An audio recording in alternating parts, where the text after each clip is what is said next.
Well, I would like to welcome everyone to our Zoom One Book, One Lincoln event for today. I'm Pat Leach. I'm the director of Lincoln City Libraries, and it's my honor and my privilege to welcome you to our session with Ann Napolitano, the winner of the 2020 One Book, One Lincoln featured title, Dear Edward. What I love about this event, One Book, One Lincoln overall, is really its demonstration of how reading and community builds community. So at the library, we think a lot about how do we nurture and grow Lincoln's reading community, and we're proud of how the One Book, One Lincoln program does exactly that. And I would also just note that especially during the COVID era, we're finding that people really want to read, and so we're very pleased to be part of upholding all of you in our reading community in this way. Before we get started with Ann Napolitano, I do want to note that several members of our One Book, One Lincoln selection committee are with us today, and I'd like to note their hard work and thank them. So Lisa, Katie, Risa, Patty, and Morgan, you all did an excellent job. I would just also like to note that if by surprise we have some members of the selection committee here we didn't know are with us, thank you. The way this will work today is that Caitlin Lombardo, who is one of our librarians, will facilitate the questions and answers with our special guest. And many of you, some of you submitted questions, so Caitlin will be working off of those, and then we'll kind of see how things go, whether there's time and inclination to open the floor. We'll kind of see what that looks like. So once I've introduced Ann Napolitano, then Caitlin will sort of step in to facilitate. So now it's my pleasure to introduce Ann Napolitano. She's the author of the novels A Good Hard Look and Within Arm's Reach. She's also the editor of One Story Literary Magazine. She received an MFA from New York University. She's taught fiction writing for Brooklyn College's MFA program, New York University's School of Continuing and Professional Studies, and for the Gotham Writers Workshop. In November 2019, Ann was longlisted for the Simpson Joyce Carol Oates Literary Prize. Now, I'm always interested in what authors have to say about themselves as readers. And in a Library Journal interview, Ann said, "Reading is more interstitial in my life than part of my daily routine. I read in captured moments on the subway, in bed for 10 minutes before the lights turn off, while walking around the apartment, and sometimes in front of my computer when I'm stuck in my own writing. I listen to audiobooks when I drive or do dishes. I'm awash in books." It's my honor to introduce someone who is both a reader as well as our featured One Book, One Lincoln writer, Ann Napolitano. Thank you so much for that introduction. And thank you so much to the readers in the selection committee that chose Dear Edward. I'm very touched. Thank you so much. And I'm happy to be here. Yes, thank you for coming. We are very excited. The first question to kind of get us started, Pat and I were talking a little bit about this beforehand, and I feel it's very important to establish how you became a reader, and then from there, how you became a writer. Oh, sure. Well, libraries. I grew up in northern New Jersey, and our town library, my mother would drop me off at once a week. And the librarians there came to know me. And so there's like a 15-book limit for how many books you can take out. They waived that limit for me. So I would go to the library with a duffel bag and fill it up with books, and then read the whole duffel bag worth of books that week, and then go back again. And really, I think probably from like when I learned to read 4 or 5 or whatever until high school was probably like the best and most like unfettered reading period of my life, because I read so much. And then I also had no sense of genres or what was considered, good fiction or bad fiction, or the distinction between YA and children's and adults. So I read everything without having any sort of second thoughts about it. And it was kind of, I think very nostalgically back on that time when I was able to read like that. And becoming a writer was really in 4th grade. you would get those vocabulary assignments every week where the teacher would give you a list of like 10 vocab words, and then you would have to take them home and make sentences of them. And there was an occasion in 4th grade where for the first time the teacher said that she wanted us to put them into sentences, but she wanted the sentences to connect. Like it had to make sense as a paragraph or like a little story. And so I went home to do the assignment, and I did it, and I looked up at the clock, and I thought it had taken me like 5 minutes, and it had taken me 45 minutes. And that just completely blew my mind, because it was the first time and the only time outside of play that time had disappeared like that. And I remember like just still looking at the clock and being like, oh my God, this is magic stuff. Like, this is amazing. And so I started writing a novel like the next day about like a wartime orphan. I think I wrote like 7 pages. And then I started another novel about a wartime nurse, because somehow I had decided that I needed to write serious fiction. And serious fiction obviously involved war, even though I knew nothing of such thing. And that was the beginning. I was very shy, so it took me a long time to sort of tell anyone else that I wanted to be a writer. But that was when it sort of fomented inside of myself. Oh, that's beautiful. So the kind of the beautiful moments that you've just captured there in that description, I feel is a good segue to the real life inspiration for this novel. It's really kind of fascinating. So I was wondering if you could talk a little bit about the real life events and how they inspired your story. Sure. So when I teach fiction writing, I always tell my students to pay attention to their obsessions. And the way that I talk about it, and I think this is true for everybody, not just writers, is that like in my brain, we all have a specifically calibrated magnet board inside of us. So I picture it as like our torso is filled with like a rectangular magnet board. And your magnet board is calibrated differently than your twin sister or your best friend or your spouse. So like what pulls to your board is completely individual. And if you are an artist or a writer, I think it's very important that you pay attention to what thwacks against your board, because it often has something to do with your work and like the sort of subterranean themes that you are pulled to, that you want to write your way through, whether it makes sense to you or not. And you actually have to pay attention, because our world is so noisy, and there's always like the movie you should see, or the book you should read, or the thing that you feel like you should think about. And really, like, as weird and peculiar and eccentric as you allow yourself to be, that's the better it is for your work, but also makes your life richer. Like if you're like, I have to watch that 9-hour documentary about mushrooms, and your husband is like, you are a lunatic, and that's the most boring thing I've ever heard of. Like, there's a way in which you could be like, oh, I won't, that is silly. Or if someone down the block, if you find out about 3 divorces going on in your social set, and one of those divorces completely fascinates you, but you're like, that's gossip, I don't want to gossip, but I do want to know everything about that divorce. There's a way that you have to give yourself permission to watch that 9-hour mushroom documentary, and to like take seriously the fact that that one particular divorce, there's something going on there that's fascinating to you. So it took me a long time to figure that out.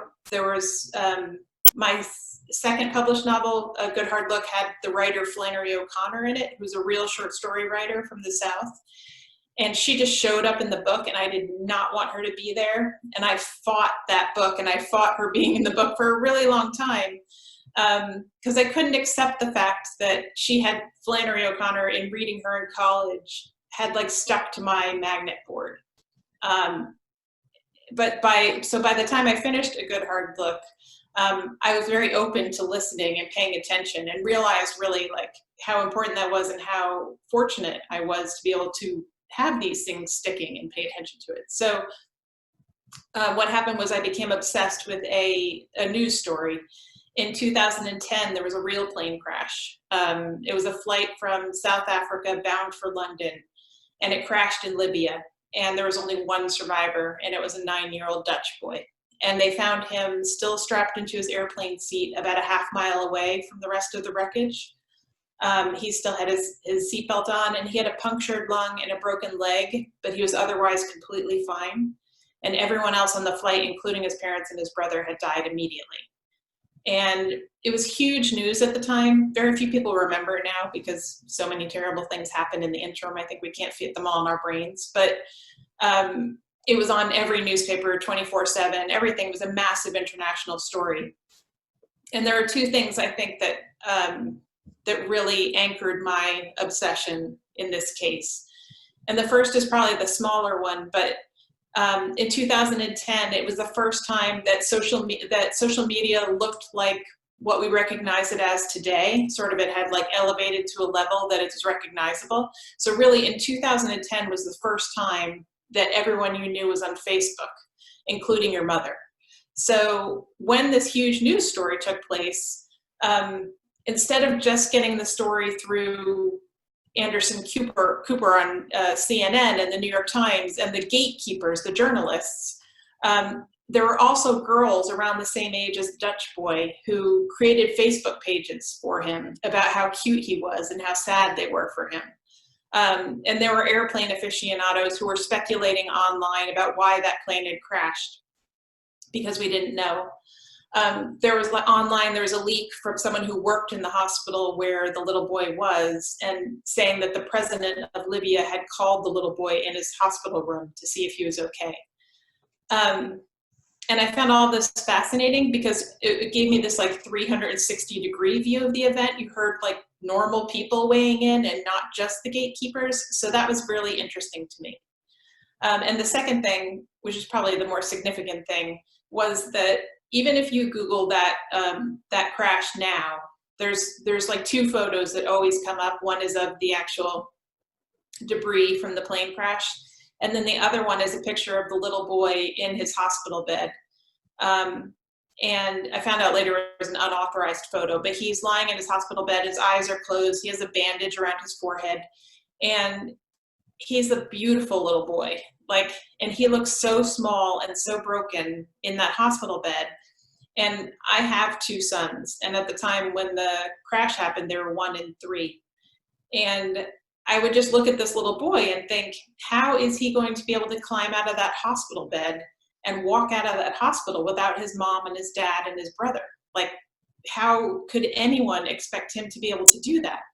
And then how can he go on to like have a Wednesday and eat a sandwich and make a friend and go to school? Like, who's going to make this kid go to school after what he's been through? And so in the real story, his aunt and uncle came and adopted him from Holland, and they brought him back home, and they did an amazing job of protecting his privacy from like the first minute and forever. So they actually like blacked out the windows of their station wagon so the press couldn't take photos, and they never gave another interview. Which is exactly the right thing to do. So I couldn't know if this little boy was going to be okay, but the stickiness of that obsession with that story and how I couldn't look away from it. I couldn't stop reading about it, despite having no prior interest in plane crashes or aviation or anything along those lines. I knew that I was going to have to find a way to write my way into that story. That's perfectly encapsulates the whole idea there, that it's kind of sticks with you as you continue to move. And I think a lot of our book club members have kind of felt the same way about the book. And our selection committee did as well when we were debating which final 3, because we released 3, and then the public votes on them.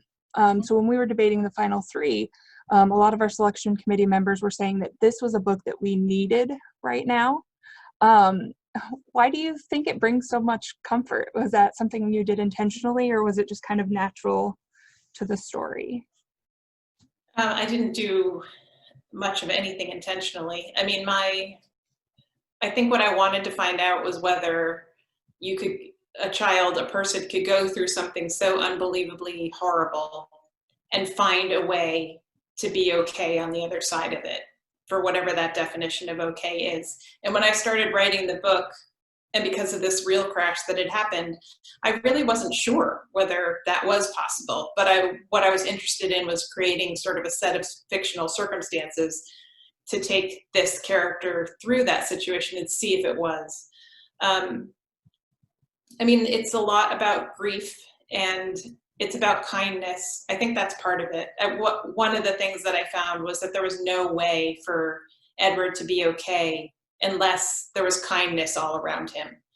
And everyone in his life, in his new life, does approach him with kindness. They're flawed and they're not, necessarily doing it well or elegantly, but they're trying to help this boy, and that's in all of us. Like if a child walked into the room that you're in right now, like soaking wet and crying, a child you don't know, your immediate instinct would be like, oh my God, how can I help you? Like this is within us, and it is the best within us. So it is the beautiful side of humanity to reach out to each other with nothing wanted for ourselves, but to help that person. So one of the things that I say, which is true, it took me 8 years to write Dear Edward. I'm very slow, and I had to make sure I got it right, for me. But I actually loved writing this book, despite the fact of being sort of ostensibly a very sad book. The fact that I got to live in this fictional universe that was baked in with kindness was actually a very nourishing place for me to subside. And I loved writing this book. I probably wrote it for a year longer than I should have because I did not want to leave this universe. So I guess I can understand, I guess I can understand a reader feeling that way. I feel that way as the writer too. So you mentioned a little bit the grief and the kindness. When we promoted this as one of the selections this summer, we talked to a therapist from Morning Hope, which is a local organization that specifically helps children through the grieving process. And she mentioned, Crystal Flaming is her name. She mentioned that this book felt very authentic in its experiences and that it was, that these were realistic experiences. So it made me wonder if you did research and what kind of research and work this book took in that way. Yeah, the first year of the process, so I had mentioned that the previous book with Flannery O'Connor in it was like very difficult. I did not want her there. I fought the book. That book also took me 8 years, but it was not a joyful experience. It was, there's a quote by the writer E.L. Doctorow where he says that writing a novel is like driving home on a foggy night. You can only see as far as the end of your headlights, but that's enough to get you home. So you see a little bit and a little bit and a little bit, and oh, there's your driveway. So that was how I had always written. And for a good hard look, I drove like in figure eights across the country before I found my driveway. Like I got there eventually, and I'm proud of that book, but it was really difficult. And so my husband, who had watched me go through this whole process, he was like, maybe you should do it differently next time. Like, here's a thought, like, why should it be terrible if you're doing this thing as a labor of love? You don't write novels for money per se, because like it took me 8 years to write each of those books, and you don't get paid until hopefully someone buys it at the end of that process. So if you're going to do this, I think you should do it differently. And what he suggested, and which I did for Dear Edward, was he suggested that for the first year of the process, whatever my new idea was, that I didn't let myself write what I call pretty sentences, because I like nothing better than to sit down at my computer and write scenes and like pretty sentences and have like a character come in the room and say something that I didn't expect them to say, and then something else happens, which is very much the E.L. Doctorow idea. And it's wonderful because it's an act of discovery. It's kind of like reading and writing at the same time. So it's magical. But what my husband was suggesting was that I use like the cerebral part of my brain, which I cannot seem to use when I'm writing pretty sentences, and think about the book. Like think about who I wanted to be in it, think about what I thought might happen, and do lots of research. And this book demanded a lot of research because of the plane crash. So for the first year, I did nothing but research and take notes. And so I met with a pilot, a career pilot. I read a lot of National Transportation Safety Board hearing notes to try and figure out why my plane crashed. It was very important. I figured out who I wanted to follow on the plane. And then for research for Edward and his psychology, I read a lot about soul survivors. And because my initial obsession had started through the mind of a little boy, that was always my entry point into the book. So a lot of it was me taking steps with Edward and just trying to feel what felt true and what didn't. At some point further on, when I was trying to make sense of his recovery, because it's like 3 steps forward, 2 steps back, but I wanted it all to feel true. I also looked into the psychologist Abraham Maslow's hierarchy of needs, which is very googly. It's a triangle, and so the bottom of all of our triangle is like a roof over our head and food, and then the smaller, slightly above it is security, feeling safe. And so the idea of Maslow's hierarchy of needs is that, you know, we're supposed to work our way through these needs, and the top one is tiny at the top of the triangle, and it's something like self-embodiment, like being the fullest version of your potential and yourself. There's different takes on it, but to some extent, I also looked at that as a way to move him emotionally through what he had to go through. And I talked to a lot of people. It was, so that full year was me trying to figure all this stuff out as much as I could before I started writing. Okay. The grief and the process that he goes through seems very relatable, and a lot of what Crystal had to say was that, yeah, this is very normal. This is what a lot of kids do in this situation, and you know, this is a positive coping skill, this is not, but like the things that his aunt and uncle do are, you know, all the right things in that way. So it felt perfect for both the lay reader and somebody who does that for a profession. It was just fabulous. It was great.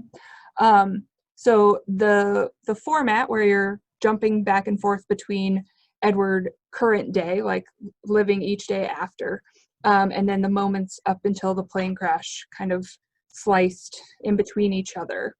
It seems to support the plot for me and for a lot of the readers that I've talked to, that it made sense that you could catch little glimpses, and they tried to connect to specifically, like, you know, when Florida was talking, was there something about what Florida said that he should be applying to this, you know, this situation that's happened?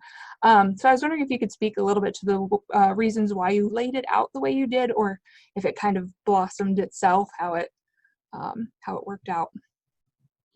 There were only like a few things that I knew were going to be in place before I started the book, and almost right away, like with my obsession with the real plane crash and knowing that I was going to write, I knew that I wanted the 2 storylines to sit side by side. I think because I felt like if a person went through something as enormously catastrophic as what Edward goes through, that day is going to sit with him for the rest of his life. It's not a weight that he's ever going to be able to put down. It's a weight that he's going to have to learn to carry. And so it felt right to me that both his story after the crash and the crash are both in present tense, because they're both happening. Like one of them's happening maybe inside of him, but also it was a way for me of being like, what's happening on that plane, and those people's lives are as deep and rich and true as this boy on the ground. It's just this terrible thing happened that cut them off. But there's this way where we look back on tragedies and sort of encapsulate it. It'd be like, that happened then. And in a way, I just wanted both to remain living, because that's sort of giving everyone in the sky their due as much as the people on the ground. I was going to try to come up with something to sort of summarize that, but that's beautiful. That it baked into his bones. That's what I was therapist saying. It baked into his bones. Well, you know, so that's something that Dr. Mike says to Edward towards the end of the book when he runs into him in the shopping center. And as far as the randomness of writing a book for 8 years is that like everything that happened to me during those 8 years or that I read or came across, it all goes through this like filter of like, does this belong, like, is this relevant to the book? Is this relevant to Edward? I don't even do it consciously, but it's just because I live with this like fictional universe inside of me, it all gets filtered that way. And so at some point, like halfway through writing the book, I listened to a lot of podcasts, and I happened to listen to a podcast where the Australian actress, or no, South African actress, Charlize Theron, giant Amazon blonde woman, beautiful actress. She was being interviewed on this podcast. I don't even know why or how I ended up listening to it. So she grew up in South Africa, and when she was like 12 or 13, she witnessed her mother kill her father. And it was an act of self-defense. Her dad was like terrible drunk, and they had been separated and everything, and he came in an act of violent danger, and so her mother killed him. And it went to court and everything. It was like, you know, her mother was never charged with anything because it was self-defense, etc. But it was obviously this massive story, and she saw this with her own eyes. And so the interviewer on the podcast said to her, you know, how long did it take you to get over that? And she was like 42 or something at the time of this podcast. And she said, when that kind of thing happens, you don't ever get over it. It's baked under your skin. You just have to learn how to live with it. And I was like, I just like all goosebumps, like full body. And I was like, oh my God, of course, that's like exactly the same thing for Edward. You don't get over this. And it's insulting to someone to say that you will, or to suggest that you should have. Mm-hmm. So that was a delight, and I promptly put it in the book. Lovely. So that being one of those lovely messages, what do you hope people can take away from this book to kind of get through this crazy time that we're living in right now? This is a crazy time we're living in. I don't know. I don't know. I'm not qualified to speak on that really. I mean, of course I'm not, but I guess that one of the things that I discovered through writing the book and for Edward, there is a scene, I don't know, like 2/3 of the way through the book, where Edward and Shay are sitting next to the lake in their town in an early evening, and they're having a conversation, and then there's silences, and Edward realizes in that silence that he's thinking about his family and how he still believes they're up in the sky. And then he's thinking about how he's been carrying this grief with him, and that really grief and love are two sides of the same coin. So if you're living in grief, you're living in love. And that is what we're meant to do as humans. We're meant to love. We're meant to connect. We're meant to reach out. We're meant to take risks and make ourselves vulnerable to love. And when we make ourselves vulnerable, there can be loss, and that's grief, but it is also love. And so I think all of that has to do with now, because we're losing people that we love. We're losing contact with people because we're all in our homes. We've made our lives smaller, but I hope that what we can try to do is make our lives deeper. And the people that we love, we tell them, if we're in grief, know that we're also in love, and there's something sacred about that.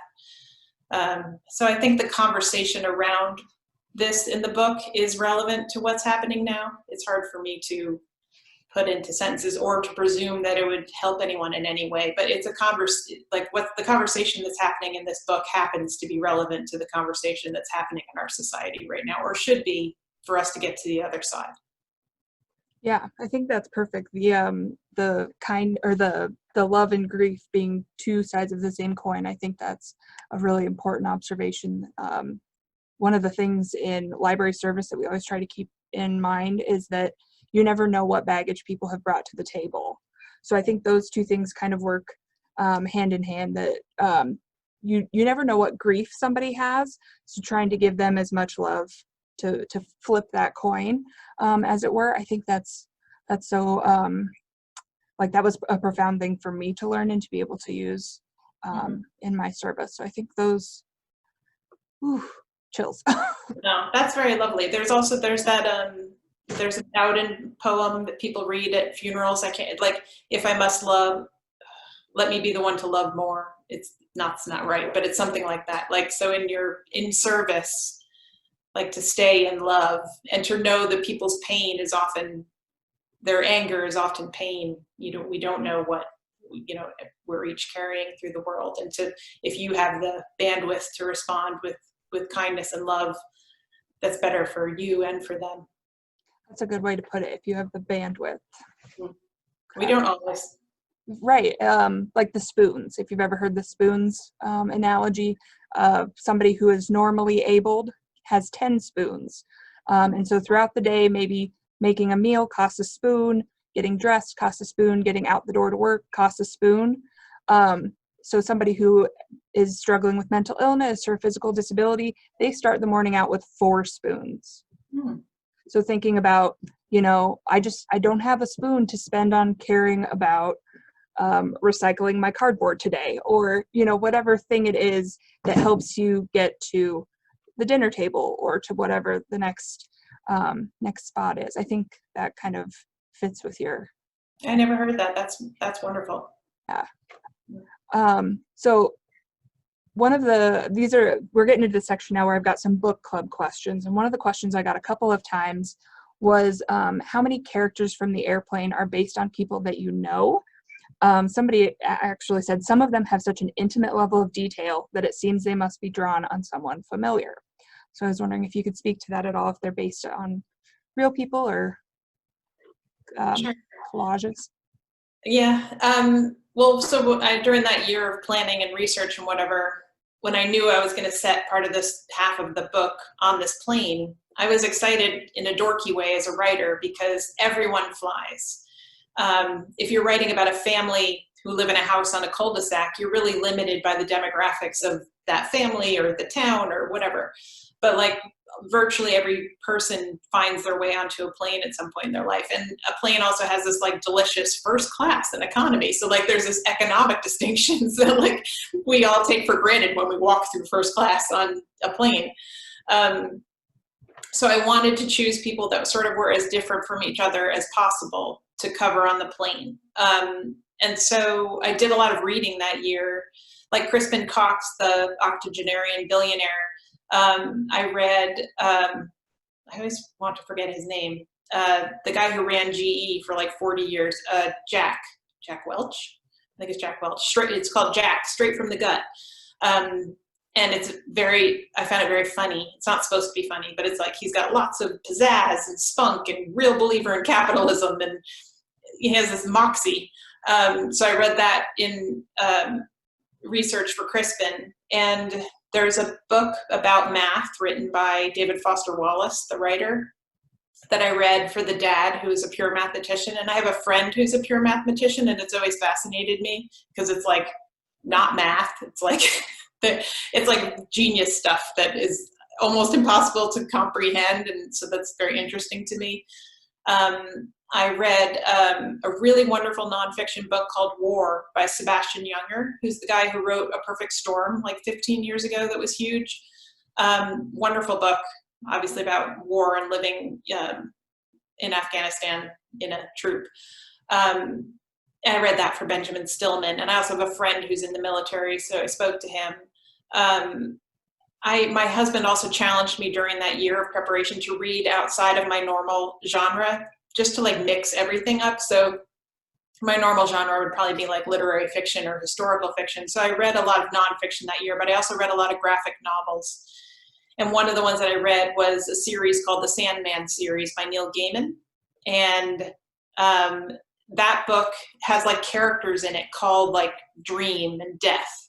Gaiman very joyfully like breaks down all the boundaries that we think have to be there when you write about people.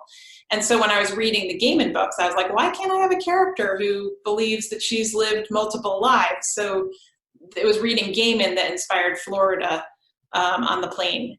And then as far as like knowing any of them, Mark Lassio, who's the Wall Street dude, I've known a lot of Mark Lassio type guys growing up because I grew up outside of New York City, so they're a dime a dozen. And then the mom is probably the most technically similar to me in that she has 2 boys, she's married, she's a writer, but she's not me. And then Lacey, her sister, is similar to my sister, more like trying to do these the traditional things and very concerned with appearances or whatever. So those would be the 2 that probably have some, through line. And then like Linda, the girl who finds out she's pregnant on the plane, I've known a lot of women who have that level of like insecurity and low self-esteem that kind of crumbles them from within. So there's something always that I hold on to, but my favorite thing actually as a writer is going into different people's heads. So I sort of could go into like a complete psychopath's head and just be delighted to be in there. So it's not necessarily that I knew them, but it's more a compilation and then just sort of, and research, and then just like letting myself expand inside of that very different person from me, which is fun. So I feel like I would be a little remiss if I didn't follow up then. You said that your normal genres are literary fiction and historical fiction. If you were to recommend like the next read for the patrons here with us, what would you recommend for their next? Well, actually, my favorite book that I read this summer by a long shot, I think it came out in like June, but it's called Hamnet, Hamnet, by Maggie O'Farrell. It won the Women's Prize in England. It's so good. It is about Shakespeare's wife and children, and they had a son named Hamnet, which obviously is very similar to Hamlet. And their son was a twin. They had 3 children, and I'm not giving anything away by saying that the 11-year-old son, Hamnet, dies of the plague in the book. And then Shakespeare goes on to write the play Hamlet. But we barely get to know, we never go into Shakespeare. No, maybe we do. We almost never go into Shakespeare. We're almost entirely with his wife, who Anne Hathaway, as she's known. And she's a brilliant character, and it is so well written. It's like amazing. I'm so grateful for that book. So that would be my strongest recommendation, which is both historical fiction and literary fiction. And I feel like everyone should be talking about it. I will put it on my to be read list. I'm sure that there will be a few requests for it tomorrow. Yeah, so good. So another one that I get quite a lot is folks wondering why Edward didn't use music more as he went through the grieving process. It was kind of something that he, like, I think somebody described it as kind of closed a door to music. So I was wondering if that was an intentional, we're not, like, that's my old life kind of thing, or what the process was there, what the thought was. I think that his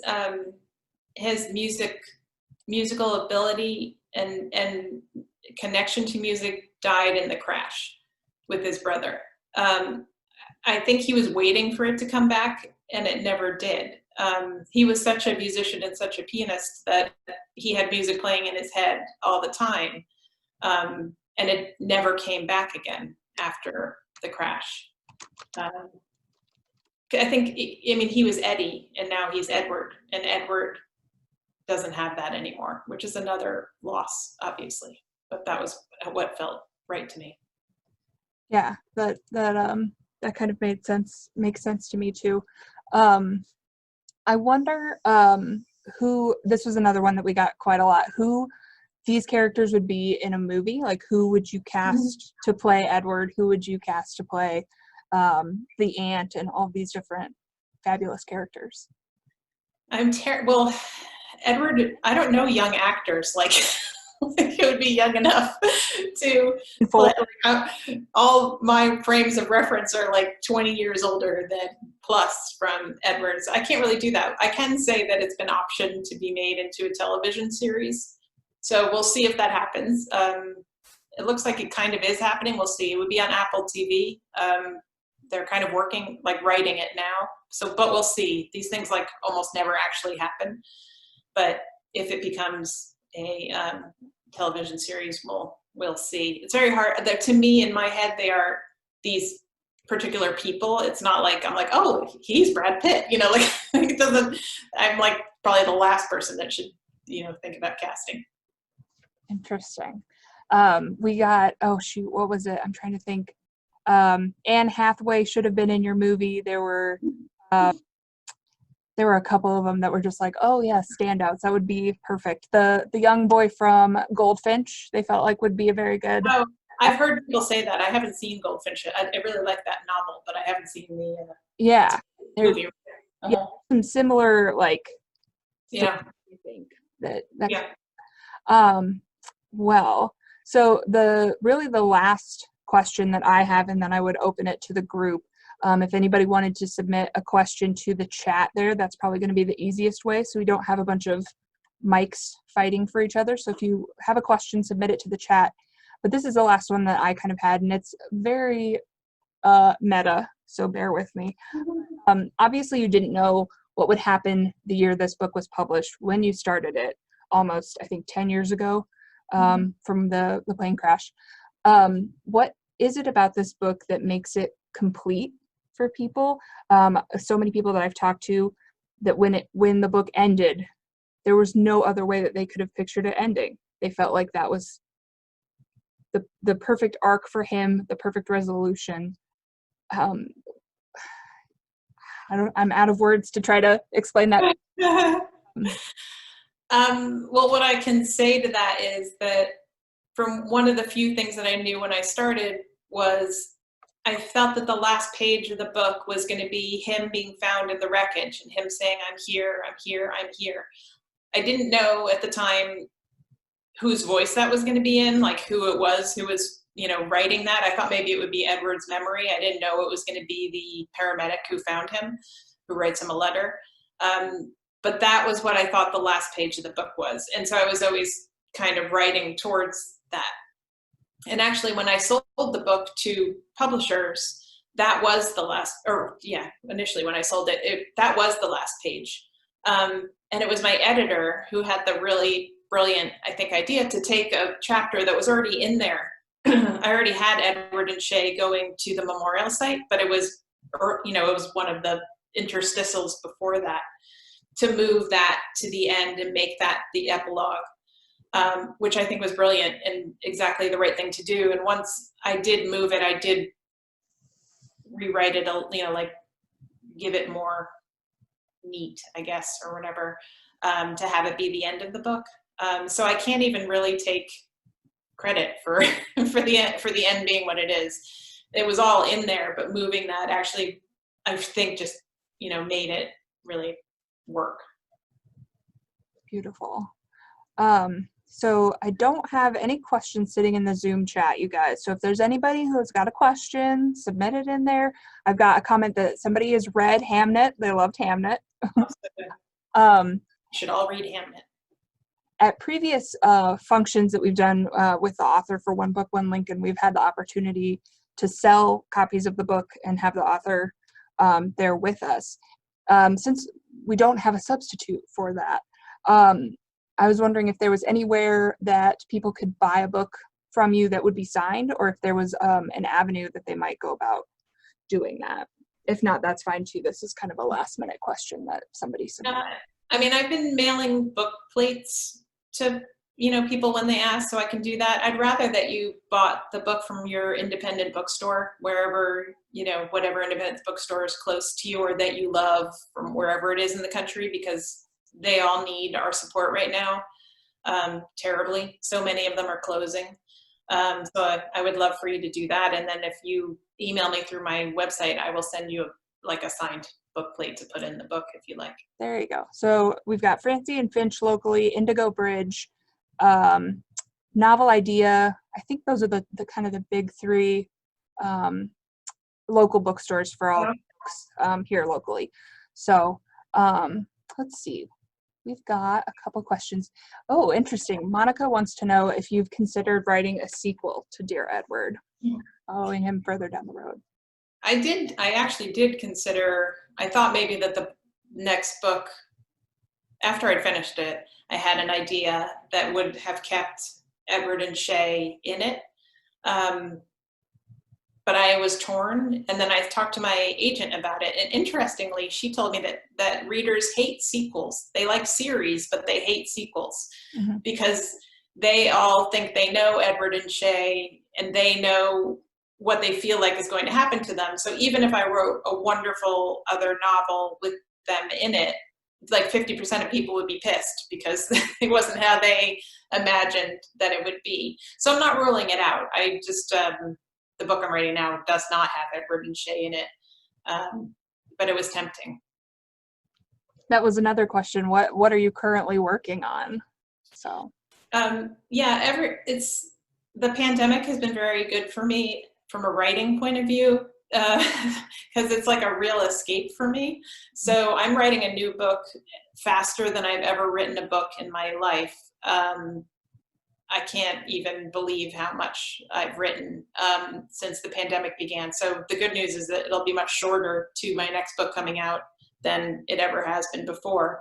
I actually already sold it, and I'm supposed to hand it in like next fall, but I may even hand it in sooner than that.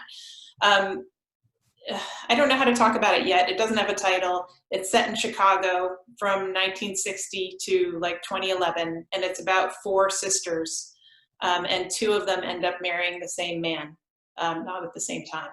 Okay. So it's kind of about these 4 sisters in Chicago, and there's basketball in it too, weirdly. So the weird connection to basketball, somebody's question about the tarot card reader as an interesting character, that she had that specific message for Edward about him not being picked or special.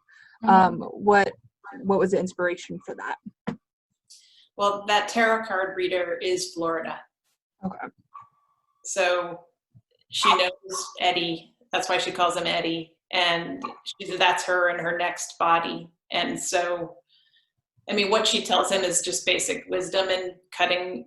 Like, the nicest thing that she says to him is that there was no reason for what happened, that he's not special, which means that he can do anything. And he really needed to hear that.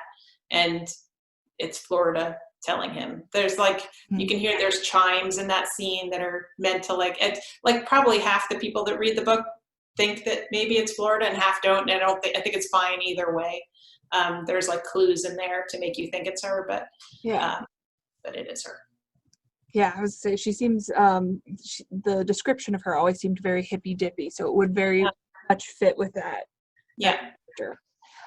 So the last kind of comment question I think I've got is somebody that says, "Thank you so much for this book. It was so emotional for me to read.